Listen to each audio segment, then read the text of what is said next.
오늘은 정말 감사한 날입니다.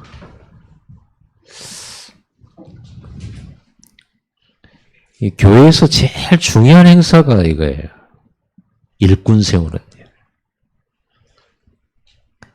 예수님께서 사역을 하실 때 제일 먼저 하신 일이 일꾼을 택하시고 부르신 일이었어요. 12사도를 부르시고 베드로야, 그리고는 나를 따라오너라 사람 낚는 어부가 되게 하리라. 그렇게 일꾼을 부르시고 시작하시다니까요. 그렇게 해서 하나님은 이 땅에 하나님의 나라를 세우시고 그들을 통해서 미션을 주시고 함께 하시면서 세계복음화를 이루셨고 이루어가고 계십니다. 오늘 그래서 중직자 임직식의 의미가 뭘까를 좀 우리가 서로 같이 나누면서 뜻깊은 은혜의 시간 가져야 되겠습니다. 임직식은 눈에 안 보이는 성전 건축입니다. 그래서 중직자들이 얼마나 든든히 섰느냐, 그리고 중직자들이 얼마만큼 사명이 있냐도 중요하지만은 목회자와 함께 원네스가 되어지느냐, 여기에 따라서 지역 복음화와 세계 복음화의 향방이 결정돼요. 우리의 능력들은 별로 중요하지 않습니다. 사명과 함께 서로 소통하는 것이 제일 중요하죠. 사실 여기 계신 모든 분들이 임직 받은 사람이나 임직 안 받은 사람이나 똑같이 구원받았고 그리스도로 말미암아 구원받았고 똑같이 하나님 자녀입니다. 그리고 똑같은 미션을 가졌습니다. 12사도에게 예수님께서 훈련시키신 것이나 평신도 지도자들인 70인 요원들을 훈련시키는 것이나 똑같았어요. 메시지가 똑같고 방향이 똑같고 미션이 똑같아요. 이 성경은 똑같이 우리에게 다 주신 거예요. 그런데 오늘 임직받는 분들은, 중직자로 임직받는 분들은 훈련을 거쳐서 또 테스트하고 시험을 거쳐서 이제는 임명하게 되는 그런 과정들이 있었던 것이죠. 그리고 그 외의 분들도 이런 과정 속에 있는 것이지 아직 임직을 안 받았어도 미션은 갖고 중직자의 축복을 받는 건 똑같아요. 다른 분들도 다 같이 이 훈련 과정 속의 테스트를 거쳐서 이렇게 전부 다 임직되기를 저는 소원합니다. 처음부터 그렇게 부르셨으니까요. 하나님 부르실 때 누구는 되고 누구는 안 되는 이렇게 부른 게 아니고 하나님 처음부터 그렇게 다 부르셨어요. 그래서 정한 시간표가 될 때 여러분들은 다 중직자로 세워지고 앞으로 우리의 렘넌트들도 미래의 중직자로 준비되어져 가고 있습니다. 그리고 중직자들은 모델로서 앞으로 후대들이 중직자 되어졌을 때 우리 임직자들이 모델이 되어져서 저거의 중직자구나, 이게 보여져야 돼요. 이게 우리 교회의 아름다운 전통이요 문화여야 됩니다. 그래서 중요하죠. 저도 사실 어제 잠 잘 못 잤습니다. 이게 뭐라고 이렇게 잠이 안 오는가? 또 이게 뭐라고 이렇게 좀 긴장되는가? 이렇게 실수를 오늘 아침부터 보니까 계속해요. 집에 다시 들어갔다가 나오고 제 방 번호도 잘못 누르고. 그래서 내가 왜 이러지 싶어. 그래서 10분 집중하고 다시 편안한 마음을 해보겠습니다. 중요한 일이긴 한가 봐요. 그리고 또 특히 코로나 상황이다 보니까 많이 모시고 축제가 되고 많이 올수록 좋고 그러는데 지금은 어떻게 하든지 숫자를 제한해야 되고 그런 좀 이상한 그런 상황이 되었습니다만은 그런 와중에도 우리 임직자들이 잘 훈련 받아주고 또 여러분들의 선택으로 말미암아 뽑혀진 것이기 때문에 여러분들이 뽑은 사람들이니까 여러분에게도 책임이 있죠. 기도 많이 해 주셔야 되죠. 성경에 중직자들이 일어날 때 엄청난 일들이 벌어졌습니다. 출애굽이 모세 혼자 한 게 아닙니다. 모세와 함께 같이 심부름한 사람들이 있었어요. 모세는 미션을 받았고 하나님의 말씀을 직접 받았잖아요. 그리고 그 미션과 하나님 주신 말씀을 중직자들에게 전달을 한 거예요. 그 중직자들이 그 말씀을 받고 모든 백성에게 전달을 하고 유월절을 통해서 완전히 해방받았습니다. 그때 쓰임받은 중직자들이 이드로 장로나 여호수아 갈렙 70인 장로들 이런 분들이 이런 팀들이 중직자들이 일어나서 그 민족의 문제 재앙 문제 해결했거든요. 중직자가 일어날 때 이런 일이 생겨요. 온 나라가 우상에 빠져서 재앙이 극심하게 왔을 때 엘리야 선지자에게 하나님이 오바댜 중직자를 붙였습니다. 오바댜가 중간에서 많은 역할들을 했어요. 엘리야 혼자 한 게 아닙니다. 그리고 이 오바댜를 통해서 엘리야 선지자 같은 그런 선지자 100명을 살려내는 참 중요한 집중의 축복을 누렸죠. 여러분들이 작은 것을 하더라도 그게 얼마나 중요하냐 여기에 따라 여러분의 상급과 멸류관이 다르겠죠. 우리가 작은 것을 해도 큰 응답을 받는 일이 있어요. 근데 많이 해놓고도 헛것인 경우도 있거든요. 여러분 하나님 나라의 전도와 선교를 위하여 복음 전하는 일을 위해서 여러분들이 헌신하게 되기를 바랍니다. 포로되어서 잡혀갔을 때 쓰였던 중직자들이 에스더와 함께 모르드게 이런 분들이 쓰임받았고요. 그 민족을 살리는 그런 일들이 벌어졌죠. 또 포로에서 해방되었을 때 하나님이 쓰신 사람이 수룹바벨입니다. 이 사람이 중직자입니다. 그래서 포로에서 돌아온 피폐된 자기 땅에 와가지고 성전부터 건축을 했는데 그 성전 건축을 누가 주도했냐? 수룹바벨 중직자가 했어요. 물론 말씀 전하는 선지자가 있었지만은 그래서 솔로몬 성전이 제1성전이라면 수룹바벨 성전을 제2성전이라고 하잖아요. 수룹바벨 성전이라고 이름을 붙여놨어요. 솔로몬 다윗이 다 준비해놨는데 솔로몬 성전이라는 이름이 이렇게 있죠. 오늘 우리 중직자의 이름으로 성전 건축되기 바랍니다. 이게 보통 영광이 아니에요. 그리고 이제 로마에 속국되었을 당시에 예수님께서 12사도를 부르시면서 70명의 평신도 중직자들을 세우신 겁니다. 70명의. 그래서 사도들과 70인의 다른 점은 사도들은 풀타임 사역자고요. 저처럼. 그리고 70인은 자기 생계가 있고 직업이 있고 이러면서 교회를 책임졌어요. 그런 사람들을 70인이라고 말합니다. 그래서 중직자들은 70인이죠. 그리고 초대교회는 7집사를 세웠어요. 7집사 세우고 나서 일어난 일이 어마어마하게 하나님이 역사하셨어요. 예루살렘에 그 강한 제사장들, 유대교 지도자들이 무릎 꿇었다니까요. 이런 일이 벌어졌어요. 그리고 사도 바울을 도운 로마서 16장 사람들을 이렇게 써놨어요. 오늘 우리가 읽었는데 다 끝까지 읽어야 되는데 7절까지만 읽었습니다. 여기에 보면은 전도자의 보호자, 동역자 브리스길라 아굴라, 그리고 보호자 베베, 이 여자 집사님이세요. 근데 여자 집사 중직자인데 바울은 제일 첫 번째로 베베를 기록을 해놨어요. 로마의 이 일꾼들을 보내면서 베베를 기록을 했다니까요. 여잔데 그게 뭐냐면 보호자라고 그래요. 보통은 보호자 그러면 막 좀 힘도 있고 배경도 있고 그리고 거기에다가 막 그러면 이제 보통 남자나 힘 있는 이런 사람일 거 아닙니까? 그런데 우리 보호자, 나의 보호자 자매 베베 그랬어요.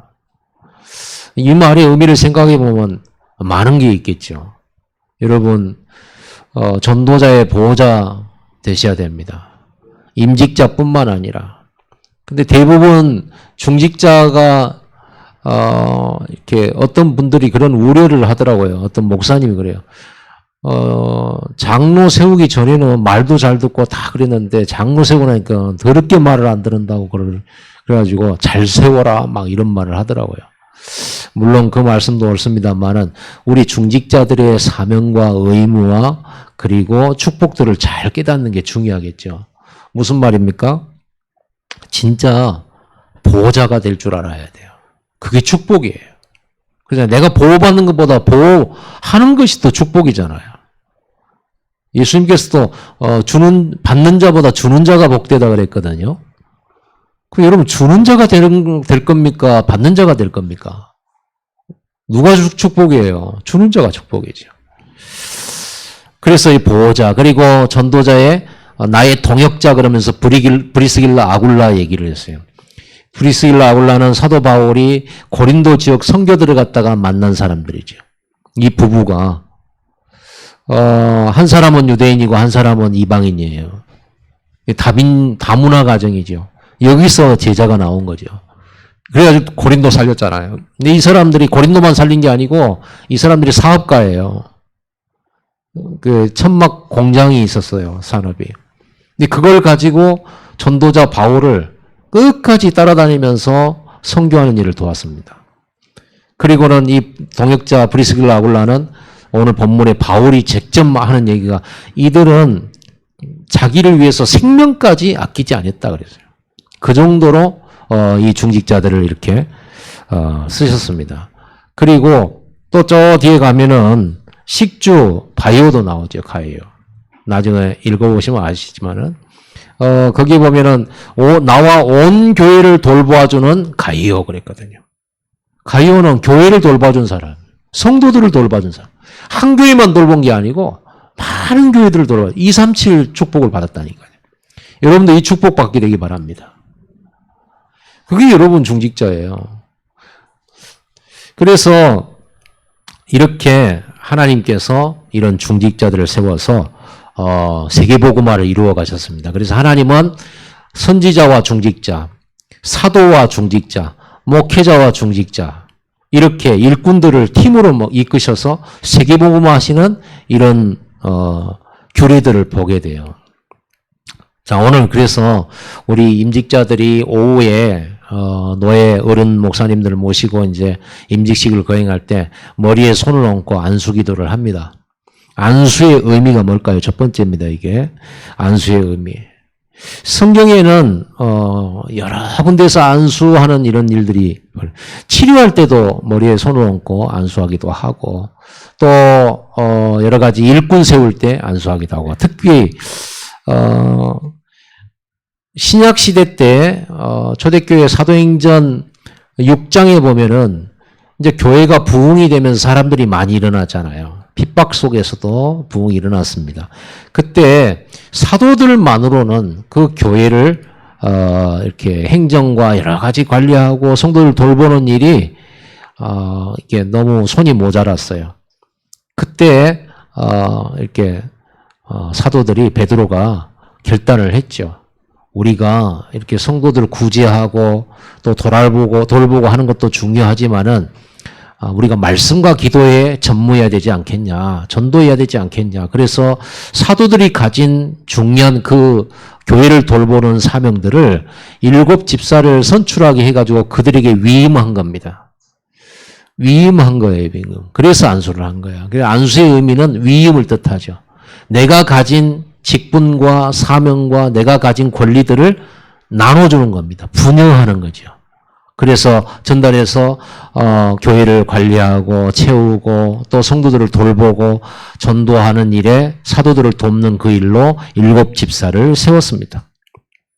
그래서 이 안수는요, 또 이렇게 성경에 보면은 사람이 제사장들이 짐승한테 사람이 짐승한테 안수를 했어요. 제 피제사를 드리러 온 사람들이 이 하나님 앞에 나올 때는요, 짐승을 들고 가잖아요. 염소나 양이나 수소나 이 송아지나 이렇게 끌고 옵니다. 그리고는 그 송아지 위에 양 위에다가 안수를 해요. 안수는 뭐냐 그러면 일체를 뜻하는 거예요. 죄인인 내가 하나님 앞에 목감으로 죄를 해결해야 하나님의 축복받을 거 아닙니까? 그래서 양에게 안수함으로써 내가 양이 된 거죠. 내 죄가 양으로 옮겨간 거죠. 그래서 그때 이렇게 안수를 하고 제사장은 그 양을 죽여서 피를 다 빼요. 피는 생명을 상징하잖아요. 그리고 가죽을 벗기고 각을 떠서 조각조각 내서 완전히 태웁니다. 왜냐하면 이 양이 아니고 그 짐승을 가져온 사람의 죄를 전가시켰기 때문에 양은 죄덩어리가 된 거예요. 그래서 양을 완전히 불사르고 태움으로써 죄가 없어지는 겁니다. 소멸시키는 그런 작업. 그래서 하나님 앞에 나아가는 자는 반드시 피제사를 드려야만 했어요. 구약시대 때. 그 희생의 짐승이 누굽니까? 예수 그리스도시요. 그리스도께서 세례 요한을 통해서 머리에 안수를 받았죠. 모든 인류의 죄를 예수 그리스도께 덮어 씌운 겁니다. 희생 제물이 되셨죠. 그리고 십자가 지로 가셨은 거예요. 그게 바로 구약의 피제사의 이 그림자가 성취된 겁니다. 그래서 짐승에게 이렇게 안수를 한다. 그러면 짐승이 죽는 겁니다. 그런 의미로 안수도 했어요. 그런데 일꾼들에게 안수하는 것은 기름 부음입니다.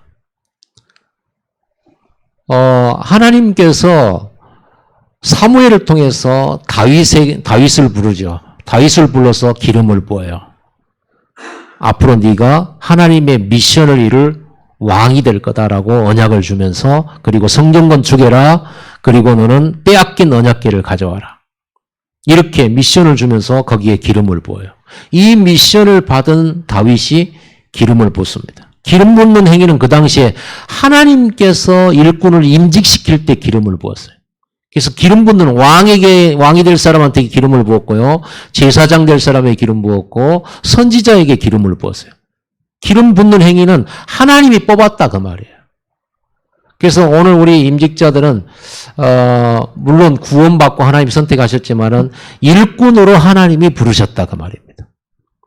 그러니까 만약에 사표를 쓰려거든 저한테 갖고 오지 말고 하나님께 가져가야 돼요. 그래야 되겠죠? 그래서 우리 성도들이 함부로 사표 쓰는 거 아닙니다. 하나님이 사명을 줘서 일꾼을 뽑았지. 물론 목사님을 통해서 한 것이지만 하나님이 준 거잖아요. 근데 마음대로 사표 쓰고 마음대로 안 해버리고 하는 것은 그건 하나님이 뽑아주신 것에 대하여 너무 무책임하고 굉장히 좀 그렇죠. 그러니까 여러분들이 뭔가 사표를 쓸 때는 하나님 앞에 싹 서서 얘기를 해야 돼요. 하나님 앞에 제가를 받아야 되는 거죠. 자, 그래서 이렇게 기름 부었다는 것은요, 다윗이 기름 부음 받은 그때부터 하나님이 뭐 하셨습니까? 그날 이후로 다윗이 하나님의 영에 크게 감동되니라. 성령을 부어주시는 거예요. 성령을 왜 주십니까? 그 미션 이루도록 능력과 보좌의 배경과 모든 권세와 능력으로 하나님이 함께 하신다는 말이죠. 그래서 중요한 의미예요. 이 임직식은요. 물론 여러분들이 뭐 임직식 안 하면 그러면 하나님이 기름 안 부으시고 보좌의 역사 안 하시느냐? 아닙니다. 이렇게 임직을 시켜놓고 중직자로 세워놨건만 사명 감당을 자꾸만 못하니까 하나님이 사무엘 같은 어린이 불러서 기름 부어요. 모세 같은 노인 불러서 하고 할머니들 부르고 여자들 불러서 하나님이 그 중직자들이 못한 일을 하도록 만들어요. 우리가 그런 일 없게 만들어야죠.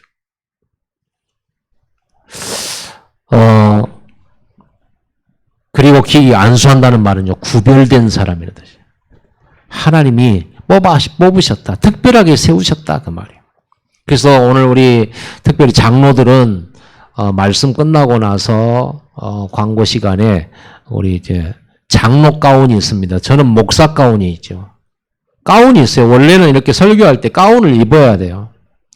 근데 추세가 이렇게 안 하는 추세가 돼서 주로 이제 세례식 때라든지 중요한 교회 예식 때 이제 주로 이렇게 입는 겁니다. 그럼 가운을 입어요. 가운을 입는 이유가 뭡니까? 그 재판관이 재판할 때 양복 입고 재판 안 하죠. 뭐 입어요? 네, 법복을 입어요. 그 말은 이 사람이 심판을 하고 재판을 형을 구형할 때 사람이 한 게 아니고 백성이 준 권위로 그 국민이 준 권위로서 심판을 하는 권세를 주어졌다. 자기가 한 거 아니다. 라고 하는 걸 말해요. 제가 여기에 목사 가운을 걸치고 설교를 한다 했을 때 김문식이라고 한 인간성과 인격을 가진 인격체가 전하는 게 아니라 하나님이 주신 말씀을 전달하는 거다. 그러니 김문식 목사의 사람됨을 보지 말고 가운 입혀서 전달자로 받아라. 하나님의 사자로 말씀으로 받아라 그 말이에요. 그런 것처럼 우리 중직자들도 속은 어찌 될지 모르지만 얼마나 시커멓고 더러운지는 모르지만 하나님께서 예수 그리스도의 피로 값주고 사셔서 깨끗게 하셨을 뿐만 아니라 백성의 지도자로서 중직자들을 세워가지고 장로 가운을 입혀서 하나님께서 권위를 주고 하나님께서 세우신 사람이니 따라라 그 말이에요. 그 속을 보지 말고 그 겉모양 보지 말고 그 말이에요. 아멘. 여러분 그렇습니다. 우리가 뭐가 잘나가지고 백성의 지도자가 되고 이끌고 가고 뭐 그런 거 하겠어요. 똑같은데 뭐.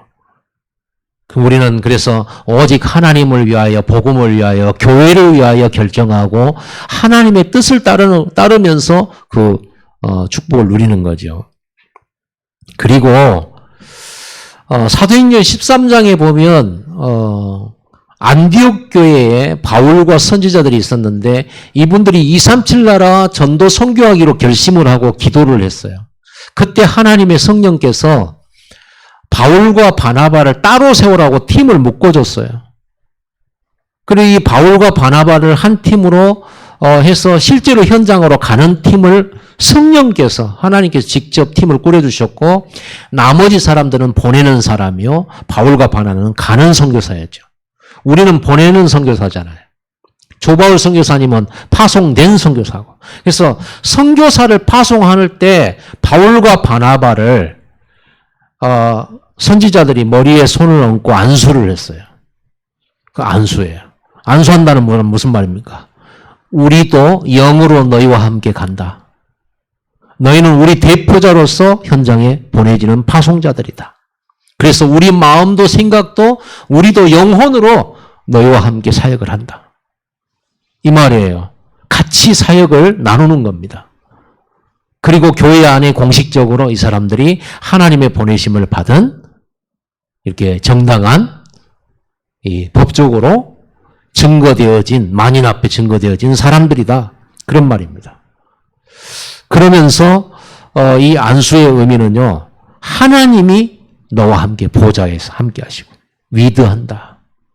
그리고 우리도 너희와 함께 한다. 임마누엘. 하나님과 함께 우리 가운데 함께 거하시고 그리고 너희들 이 선교사님들 모든 가는 현장에 일어난 일과 사건과 모든 거 합해져서 하나님의 뜻을 이루는 원네스의 축복이 있기를 하는 겁니다. 그게 안수기도입니다. 특별히 우리 임직자들은 지역의 현장 책임자로서의 파송되어지는 거예요. 이런 파송받는 거예요. 하나님께서 보내시는 거예요.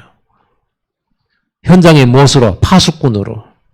파수꾼은 뭡니까? 적이 오는가 안 오는가를 눈 부릅뜨고 지켜봐야 돼요. 교대에 가면서요. 잠 안 되죠, 파수꾼이. 저도 군대에서 우리 부대 후문, 거기는 아무도 안 오거든요. 왜냐하면 그 후문으로 살면 차가 갑니까? 뭐 조금만 쌀인문처럼 돼 있는데, 거기는 인사기 한 번만 나갔다 들어왔다 해요. 그쪽으로 나가서 자기 집이 있거든요. 근데 한여름에 점심 때 이제 낮잠 자는 시간 1시간씩 줘요. 근데 내가 하필이면 거기 이제 후문에 보초를 섰단 말이에요. 그런데 보초가 아무도 안 오니까 미쳤지.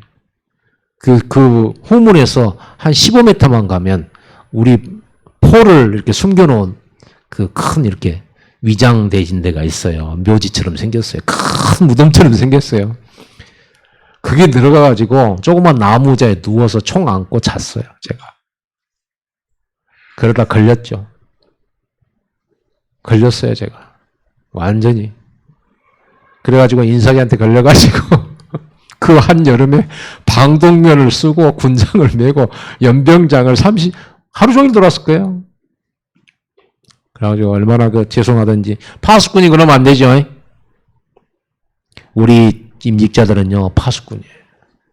현장을 보면서 사단이 어떻게 이 현장을 노략질하는지를 봐야 되고요. 우리 성도들을 누가 공략하는지 봐야 되고요. 이 파수꾼이 오히려 도둑놈처럼 칼 들고 성도들 찌르고 다니면 어떻게 되겠어요? 상처 주고 막. 그러면 안 되겠죠. 보호하고 지켜야 되겠죠. 이런 영적 싸움꾼 현장 사령관으로 부른 사람들 우리 임직자들입니다. 두 번째로 이 중직자들은 이제 안수를 받고 임직을 하면서 미션을 가지고 가야 되죠. 임직 받지 않은 분들도 똑같은 미션이에요. 여러분이 꼭 안수 안 해도 하나님은 이게 안수했냐 안 했냐 이게 중요하잖아요. 하나님과 소통이 되느냐 그러면 어린아이라 할지라도 왕처럼 축복해버려요. 그러니까 이게 임직자에게 준 메시지라고 생각하면 여러분 곤란해요. 중직자의 미션이 있어요. 근데 미션을 받기 전에 뭐가 있냐? 시대를 아는 중직자여야 돼요. 시대를 본 자여야 돼요.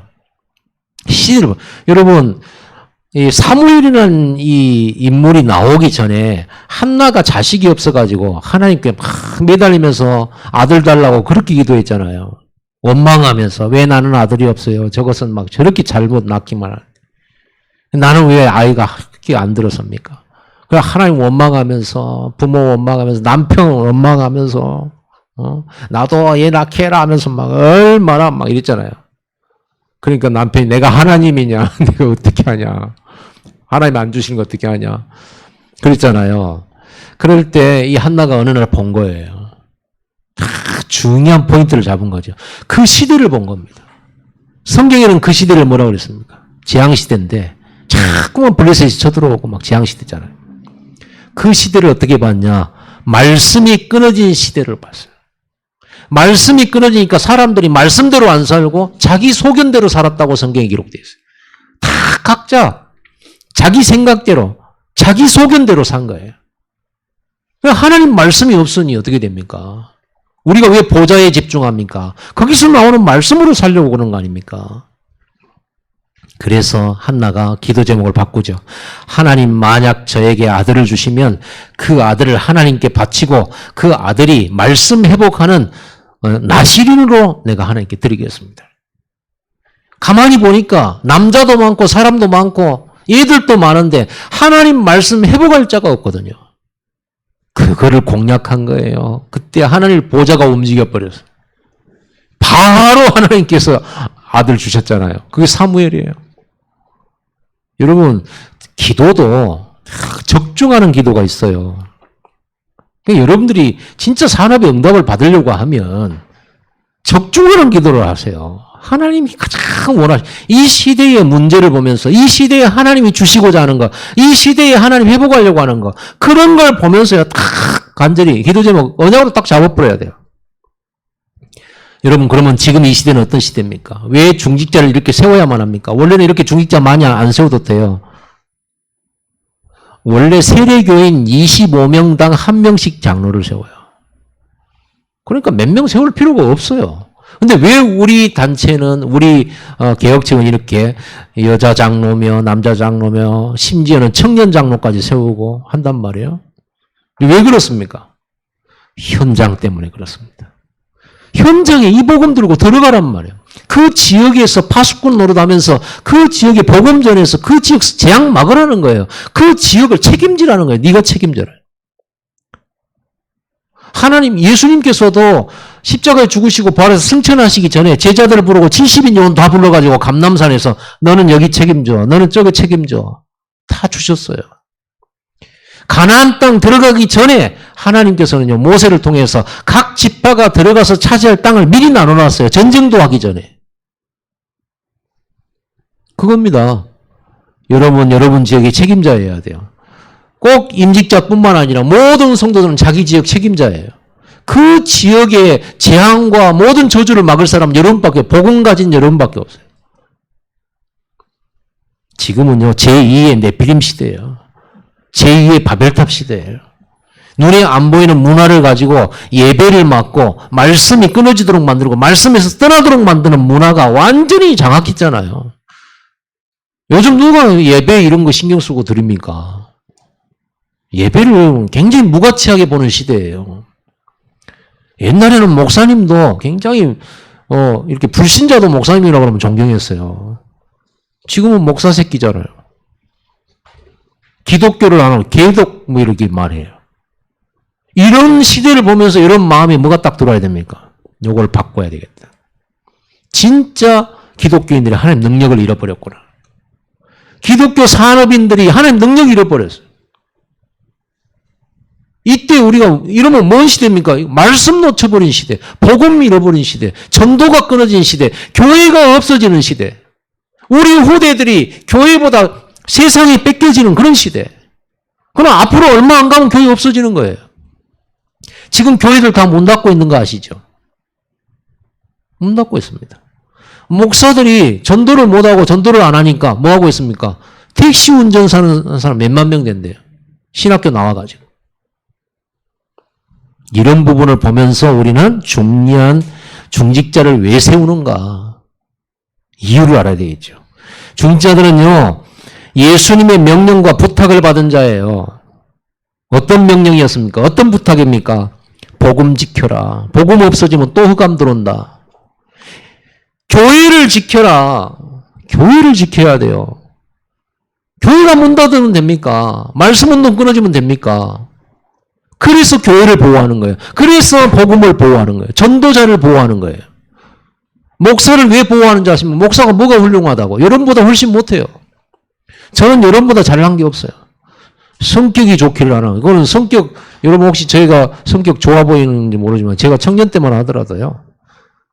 사람들이 제 눈을 보고 너무 날카롭다 이랬어요. 나이가 들고 이제 배가 나오니까 조금 푸근해졌어요. 근데 요즘 또 살 빠지니까 좀 더 날카로워지는 면이 없잖아. 있는데 눈에 도끼 가득해가지고. 여러분, 그런데 그것과 상관이 없죠. 이런 나를 중직자들이 여러분들이 저를 왜 보호합니까?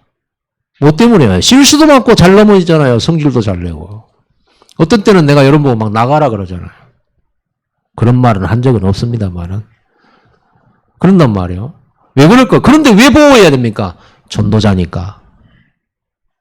제가 전도를 안 하고 복음 전하는 걸 멈추고 말씀 전하는 말씀 운동을 멈추거든 여러분 저한테 경고를 해주세요. 목사님 이렇게 말씀 운동을 안 하고 전도를 안 하면 안 됩니다 하고 그렇게 해주시기 바랍니다. 왜냐면 목사가 있어야 될 이유가 그거잖아요. 그래서 여러분 전도자를 보호하는 이유냐? 말씀 운동 끊어져 버리잖아요. 제 마음속에는 제가 죽는 한이 있더라도 이 전도운동, 복음운동, 렘넌트 운동 마음속에 안 없어질 거거든요. 절대로. 제가 굶어 죽어도. 그거를 23년 동안 혹시 저를 본 분들은 그거를 성격 보지 말고 연약한 거 보지 말고 정말 복음 전할 사람이 맞냐라는 걸 보는 거죠. 하나님은 누구를 보호하시겠어요? 성격 좋고 훌륭하고 인격 훌륭하고 실수 안 하고 똑똑하고 착하고 법 잘 지키고 그런 사람이 중요하겠어요? 시도 때도 없이 잘 넘어지지만 죽으려고 현장 가고 전도하는 그 사람을 하나님께서 지키시겠어요? 생각해 보세요. 한 영혼을 그렇게 귀히 여겨서 모자란 우리를 불러서 가운까지 입혀가면서 야 내가 너 가운 입혀서 너 깨끗하게 했어. 가 전도해. 베드로는 심지어 예수님 잡혀갈 때 저주하고 부인했잖아요. 그런 사람을 다시 찾아와가지고 내 어린 양 먹여. 이랬잖아요. 왜 그러셨을까요? 하나님의 마음에 제일 중요한 건 한 영혼이란 말이에요. 복음 전에서 그 사람이 예수 만나고 구원받아서 천국 갈 수 있도록 하나님 만나도록 하나님 형상 회복하도록 그게 하나님의 목표란 말이에요. 제가 자주 얘기했잖아요. 세월호에 내 자식이 빠져 죽고 가는데 누가 와가지고 내 자식 건져내려고 가겠다는데 이력서 가져오세요. 과거에 뭐 경력 있냐 없냐 빨간 줄 있냐 없냐 또 이 사람이 뭐 실수하냐 인격 훌륭하냐 이런 거 따지는 부모가 어디 있어요? 없죠. 묻지도 따지지 않고 빨리 가서 건져대라. 그렇죠. 하나님이 그 심정이란 말이에요. 누가 나를 위하여 갈고 누가 가서 저 죽어가는 저들에게 복음 전해서 건져내겠냐 이 말이에요. 이거를 예수님의 탄식과 눈물을 본 자가 중직자들이에요. 그걸 안다면 교회에서 안 싸웁니다. 그렇죠? 그걸 안다면 함부로 말하지 않죠. 한 영혼이 얼마나 귀한데. 그걸 안다면 상처 주려고 하지 않겠죠. 물론 우리는 더불어 살다 보면 주기도 하고 받기도 하는데 상처도 주잖아요. 받지 마세요. 뭐라고 받습니까? 내 것 아닌데. 그렇죠? 형들 10명이 힘을 합쳐가지고 요셉 상처 줬는데 요셉 안 받아버렸어요. 상처. 왜 받아요 그거를? 내 거 아닌데. 상처 줘도 상관없잖아요. 하나님 내게 주신 축복 변함없지. 미션 변함없지. 하나님 함께하는 것 변함없지. 임마누엘 변함없지. 그분이 나를 24시 이끌고 가시지. 나에게 주실 축복 못 뺏어가요. 뭐라고 상처를 받습니까? 상처받지 맙시다. 상처받지 마세요. 옛말에도 그런 말 있잖아요. 때린 사람은 잠 못 자도 맞은 사람은 발 뻗고 잔다고. 들어보셨죠? 속담에. 상관없어요. 왜 맞아 상처받고 막 그렇습니까? 축복해 주세요. 핍박자들에게 축복하라고 그랬어요. 원수를 축복하고 사랑하라고 그랬어요. 원수. 마귀는 사랑할 필요 없어요. 사람은 원수라도 사랑해야 되지만 마귀는요 밟아야 되고 꺾어버려야 되고 이거는 막 쫓아내버려야 돼요.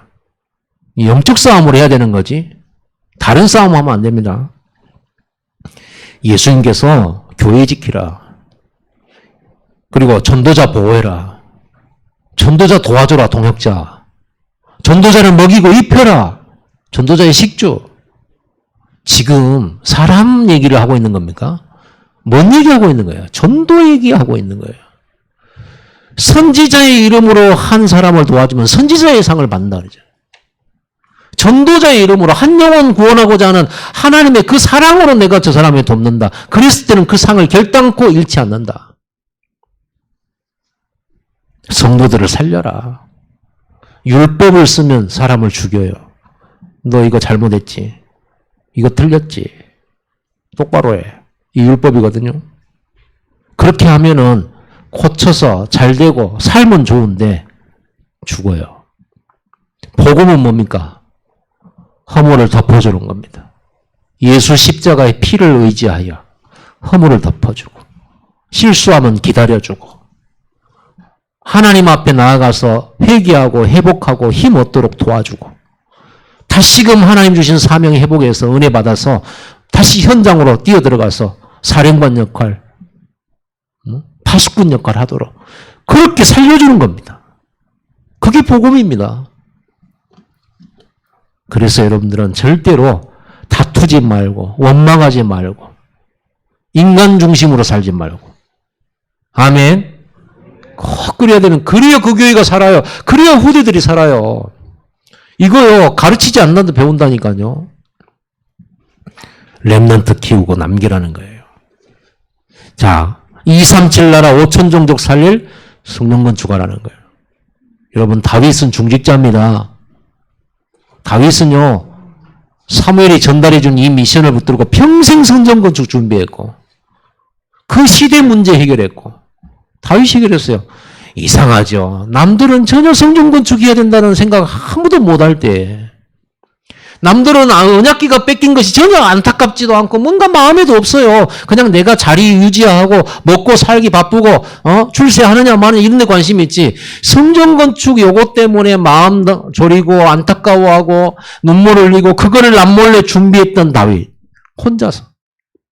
아무도 성전 건축 준비 안 해. 여러분 그런 게 있어야 돼. 여러분 마음속에. 누가 하라고 안 했는데 이걸 준비하는 거예요. 그게 우리 성도들을 아닐까요?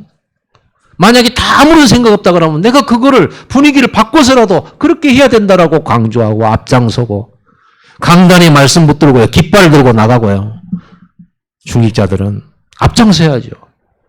그래서 중직자들은 성경에 옛날 성경에 보면은 이 중직자들을 뭐라고 그러냐면요. 앞잡이라고 그랬어요. 모세가 말씀 주면 그걸 들고 앞장서서 가니까 앞잡이에요. 앞잡이 그럼 우리가 뭐 옛날 일제시대 때 일본 놈 앞잡이 빨갱이 앞잡이 막 이랬잖아요. 나쁜 의미로. 그렇지 않습니다. 우리는 하나님의 말씀을 든 깃발 든 자예요. 깃발 든 사람이 제일 뒤에 오는 게 아니라 항상 군대에서 깃발 든 사람 앞에 가요. 그렇죠? 그게 중직자예요. 앞서가야 돼요. 먼저 행하고, 먼저 순종하고, 먼저 앞서가고, 백성들을 앞에 나가는 거예요. 죽을 때도 가장 먼저 죽고요. 그래서 안수하는 거잖아요. 옛날에 어떤 분이 목사 안수 받을 때 그런 얘기 하셨어요. 목사 안수 받는 것은 성도들을 위해 죽어라라는 뜻이다. 성도들을 위해서 죽어라. 제가 그때가 언젠데 아직까지 기억하겠습니까? 제가 저번에도 한번 얘기했잖아요. 목사가 해야 될 3가지 항상 준비. 그 제가 신학교 때 배운 거거든요. 어떤 목사님이 말씀했어요. 이사 갈 준비해라. 왜냐하면 하나님이 어디로 부르실지 모르니까. 항상 인도받을 준비하라는 거예요. 말씀 준비해라. 항상 설교 준비, 말씀 준비해라. 3번째, 항상 죽을 준비해라. 하나님이 우리를 어디든가 보내서 복음 전하다가 죽는 순교야말로 가장 명예롭고 가장 예수님 앞에서 자랑스럽고 하늘나라의 영광스러운 면류관이 순교 아닙니까? 그래서 우리 신학교 다닐 때는요. 목사가 돼서 선교하고 복음 전하고 제자 키우고 전도하다가 순교당하는 거, 설교하다가 그 자리에 쓰러져 죽는 것이 꿈이에요.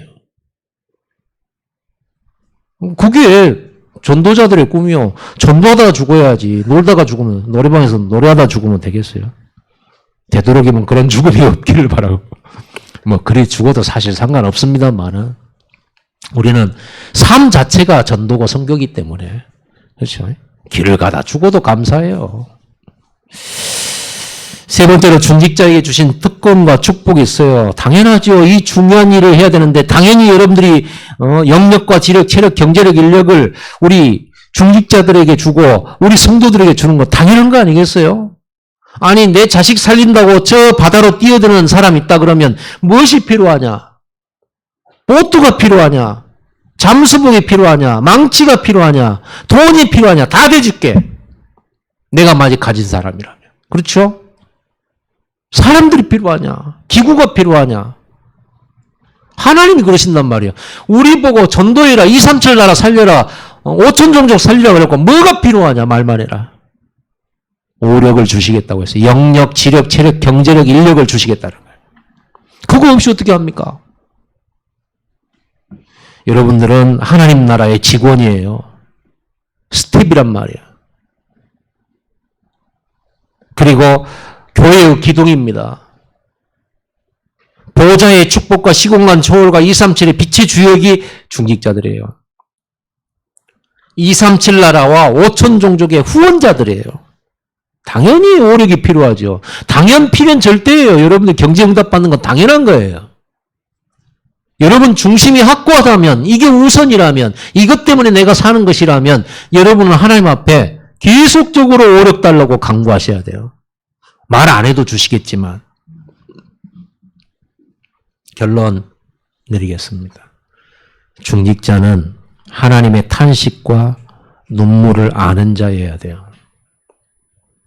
하나님이 찾으시는 것이 무엇인지 아는 자예요. 하나님 뭘 찾으십니까?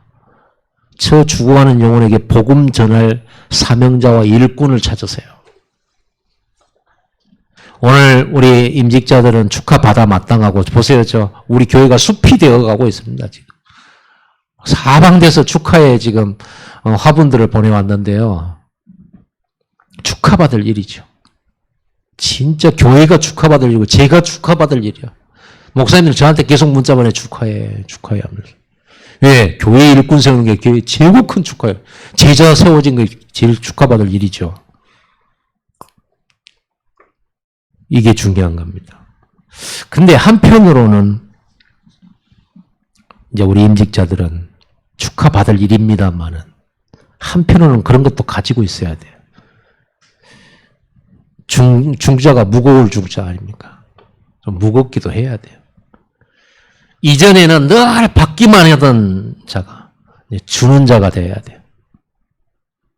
이전에는 목사님이 해주세요.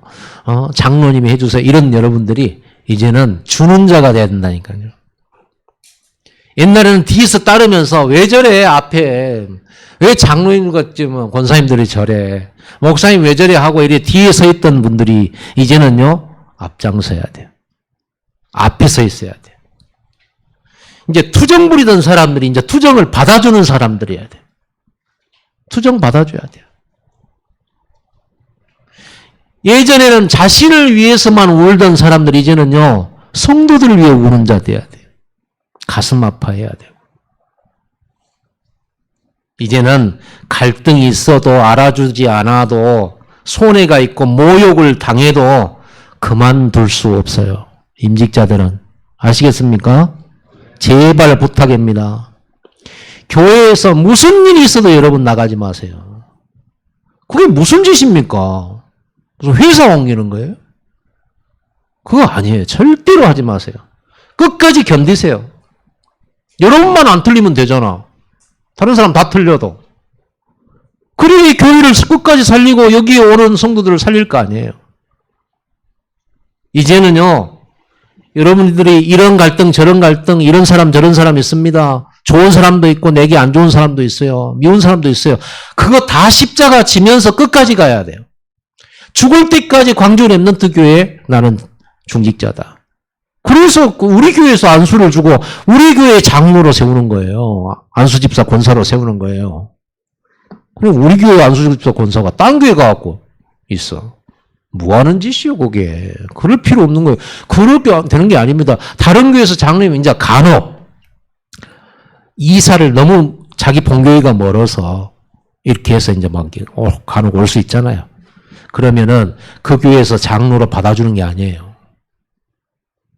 협동 장로죠. 외부에서 왔다고. 그런 시무 장로가 아니에요. 그러면은 몇 년 지켜보고 테스트하고 또 다시 준비해가지고 취임을 다시 해야 돼요. 그 교회 장로로 성도들한테 또 투표해가지고 이걸 다시 해야 된단 말이에요.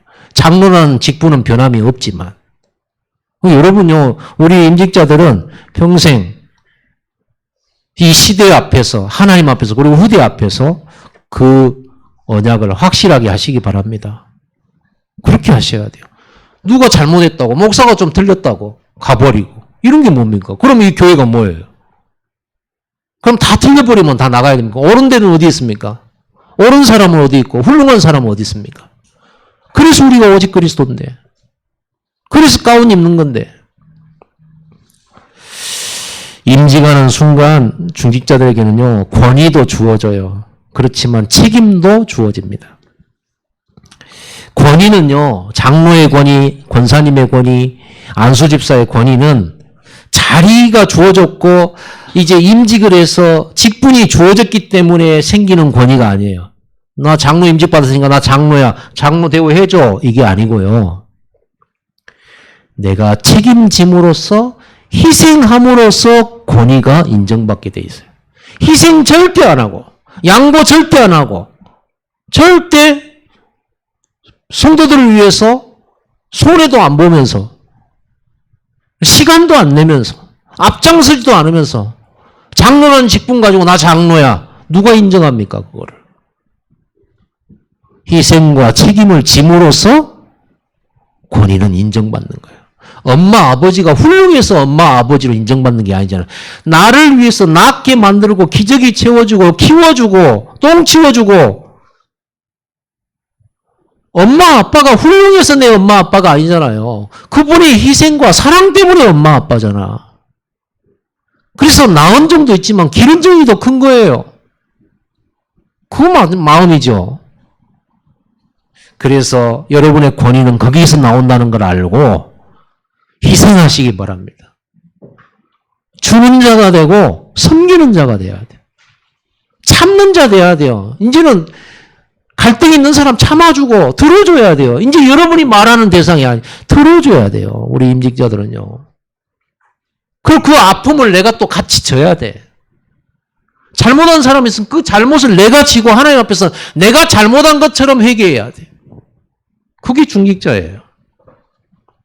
모세가 자기 백성들이 우상 송아지 말고 이제 하나님 죽이겠다고 하니까 저들의 죄를 지고 모세가 뭐라고 하는지 저를 죽이시고 저들을 살려주세요. 저를 하늘의 생명책에서 지워지더라도 저들은 살려주세요. 라고 모세가 기도했잖아요. 그게 중직자예요. 그게 지도자예요. 나 잘못 없어요. 제가 저래 해가지고 이렇게 된 거예요. 이렇게 미루고 핑계하는 게 아니라 내가 잘했고 저 사람이 못했더라도 내가 잘못한 것처럼 하나님 앞에 그걸 가지고 나가서 기도하고. 그게 제사장의 축복이죠. 우리 신앙의 선배들처럼 끝까지 하나님 나라의 일꾼으로 하나님 주시는 멸류관을 목표로 나아가게 되기를 바랍니다. 기도하십시다. 하나님 감사합니다.